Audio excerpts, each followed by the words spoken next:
tunaabudu na malaika mbinguni wamepeleka taarifa zetu. Tuangalie maneno ya Mungu mengine ambaye itakuwa ni faraja katika neema nyingine.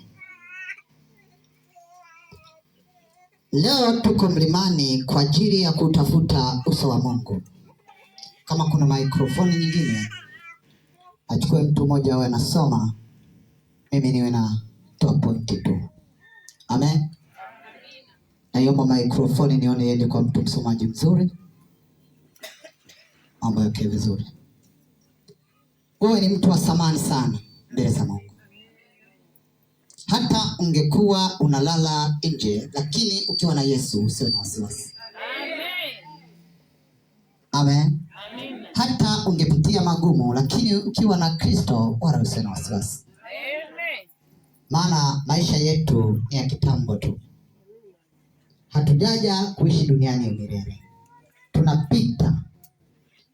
Sasa tuna maisha mengine baada ya haya.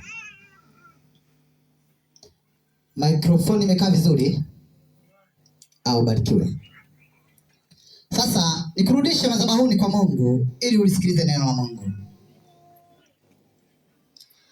Ninasoma inasema, nimeyasikia maombi yako. Nimeyasikia maombi yako. Nimesikia kilio chako. Nimesikia kutembea kwako. Maombi ni mtu ambaye anaagiza kitu kwenye ofisi fulani kwa mtu fulani ili aweze kujibiwa. Amen. Kwa hiyo tunapokuwa na maombi, tunakwenda mbele za Mungu tupate majibu kutoka kwake. Shangilie Mungu wa mbinguni. Sasa Mungu anasema, nimeyasikia maombi yenu wananguruka. Nimeyasikia maombi yenu wana Tanzania wote kwa ujumla. Bwana Yesu apewe.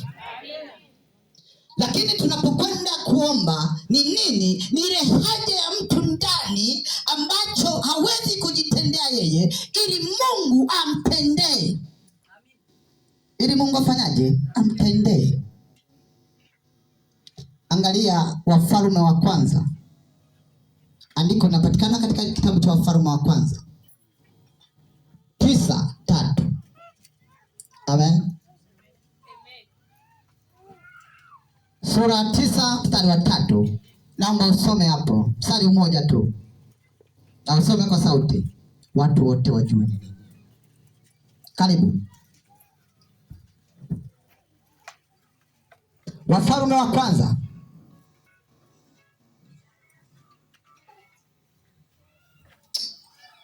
Wafalme wa kwanza sura ile ya 9 mstari wa 3. Amen. Anasema hivi. Ndio. Bwana akamwambia, ndio, nimeyasikia maombi yako na dua zako. Nimeyasikia maombi yako na dua zako ulizozitoa mbele zangu. Ulizozitoa mbele zangu. Ulizozipeleka mbele zangu.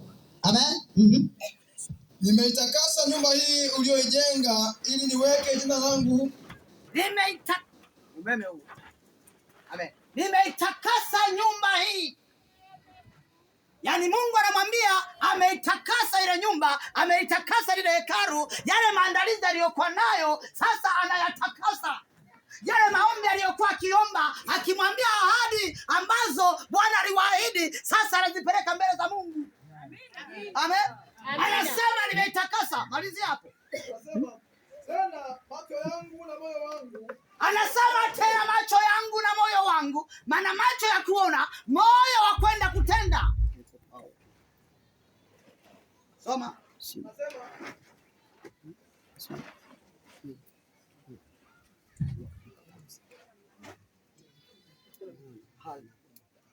Haleluya.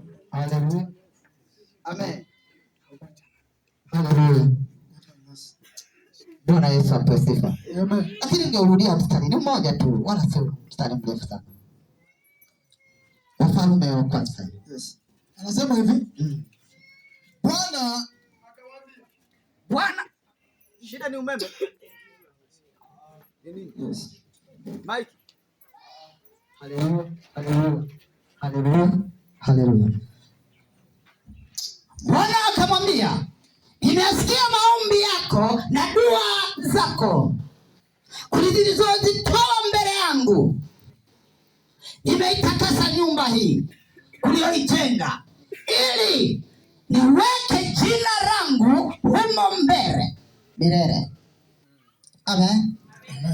Na tena macho yangu na moyo wangu utakuwapo hapo siku zote. Amen. Sikiliza nikueleze. Mtu ambaye ni jasiri ni yule mtu anayependa kutembea katika mlima wa maombi. Huyo ndio mtu jasiri. Mungu anamwangalia, anamuona ni mtu wa thamani sana, kwa sababu anamwambia ulituahidi katika babu zetu. Tunataka tuone neema. Tunataka tuyaone. Sikiliza nikueleze. Maombi ndio ngao ya Mkristo. Amen. Kama hauna maombi, wewe umekuwa bebe lililalo halina kitu chochote. Ambaye sawa na mtu ana madumu akizani ana maji.